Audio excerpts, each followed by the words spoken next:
Debbie Wasserman Schultz, if you don't remember, was fired from the DNC. She was supposed to be a neutral party, but she got caught plotting against Bernie Sanders. And her strategy was a very Southern, very anti Semitic Southern strategy, which was very embarrassing for the DNC. So she was forced to step down. So when Debbie Wasserman Schmuck dunks on you from the left, odds are you're just playing the wrong game. And that's what happened to Matt Taibbi at these Twitter file hearings when he was asked by the Republican Party to bolster their argument that they're being oppressed because they're not allowed to post dick pics of Hunter Biden on social media. Now, Jimmy Dore, who's been gaslighting his audience into believing he's a comedian for many years, is now attempting to gaslight his audience into believing that they didn't hear what we all heard at these Penisgate hearings. That's what this is revealing. And do you want to see how that got reported? Here's how hacks report that stuff. So there's this guy, Aaron Rupar. Just, there's no bigger hack in the world. And he said, I can name one. Wasserman Schultz. So this is the way he reports that what just happened. Journalists should avoid accepting spoon-fed, cherry-picked information if it's likely to be slanted. You would agree with that? Taibbi, I think it depends. Wasserman Schultz really plays clip of Taibbi basically agreeing with the premise of her question on Rogan's pod. That's like he's supposed to be owning Taibbi on that. That's not what happened. That's exactly what happened. And I give you another quote from Matt Taibbi. This is from the Monk debates a few weeks before the Twitter files were released. With the arrival, this is Taibbi, with the arrival of the internet, instead of going after the whole audience, it makes more financial sense to go after one demographic and try to dominate it. And how do you do that? It's easy. Just pick an audience and feed it news you'll know they'll like. Instead of starting with a story and following the facts, start with what pleases your audience and work backwards. Now, when he said this in the debate, it was supposed to sound like a criticism, but instead it must have been some kind of epiphany or maybe a decision that Taibbi was making out loud on whether or not to allow himself to be bought off by Elon Musk. Because that's exactly what he's doing. He's feeding the right-wing audience the narrative, not only that they want, but the narrative that they invented, which is media has a liberal bias. They've been saying that since Richard Nixon. But all corporate media is corporate. Therefore, it's right-wing by nature. That's not what happened. I just told you that's what happened. That's not what happened. I just told you that's what happened. Here, Sam Sachs says, laughed my ass off at Taibbi getting bodied by Debbie Wasserman Schultz of all people. Boom! Well, that's because he didn't get bodied, Sam. He totally got bodied. Debbie Schmuck took that Hills Have Eyes head and stuck it between her legs and pile drived him. She used his own words to prove that he is a sellout by his own standard. And it's easy to do. Right-wingers are buying off leftists because right-wing talking points don't work anymore. Republicans can't sell a kid to a candy store. They can't sell a kid to a priest. They can't sell trickle-down economics, for example.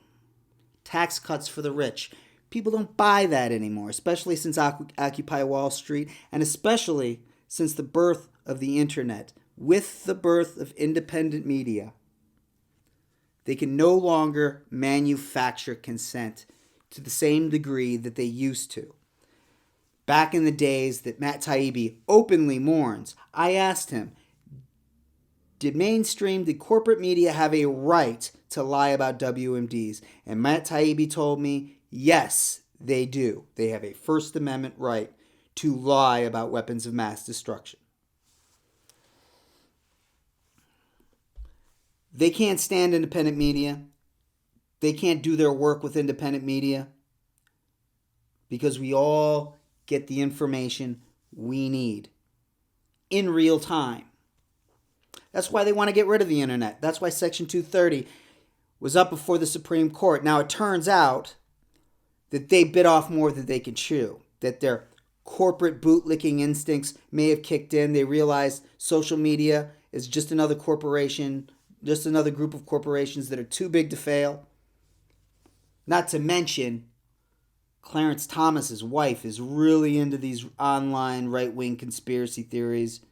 You know, old Clarence is getting cuckolded by QAnon, and I think he likes it. Let's continue. Well, that's because he didn't get bodied, Sam. That's why. It's not. Here's Aaron Matze said, in claiming that Debbie Wasserman Schultz bodied Matt Taibbi, you failed to add his response, where he explains the context for that quote, Cy Hurst talking about the CIA.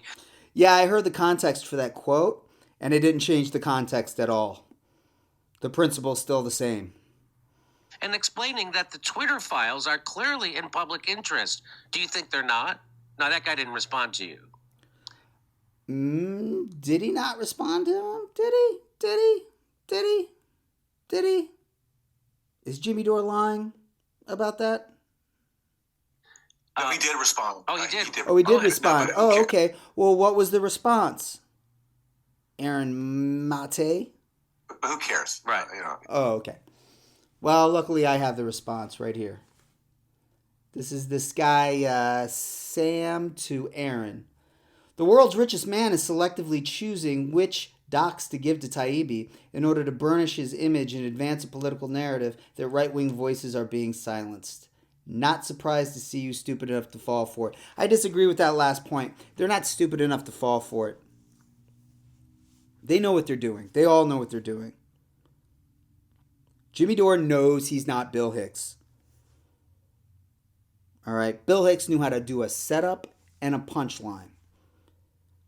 Matt knows he's a publicist, but I've never seen a guy more embarrassed. I mean, the look of embarrassment on his face, the incredulity when they said that he wasn't a real journalist in those Penisgate hearings was hilarious. The funniest part was when someone asked him, when did Elon Musk approach you? And he started pretending like this person was asking him to reveal his sources.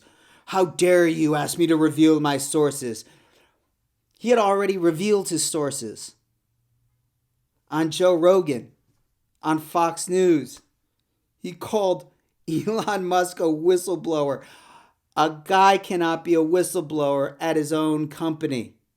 The whistleblowers were the people that came in previous to Matt Taibbi, who revealed that Donald Trump had carte blanche to change the terms of service in order to tweet whatever he wanted, because they wanted to keep him on there. And that Libs of TikTok has free reign to say whatever they want to terrorize anybody they want to, because of her Republican connections. That was revealed by real whistleblowers. But Matt Taibbi was like, don't force me to reveal my sources, because he knew this time a mass audience was watching and he wanted to play the role of the journalist, the vanguard of journalism, Matt Taibbi. Like he's Woodward and Bernstein covering Watergate. He's not Woodward and Bernstein. But, I mean, there is some deep throat action happening right now.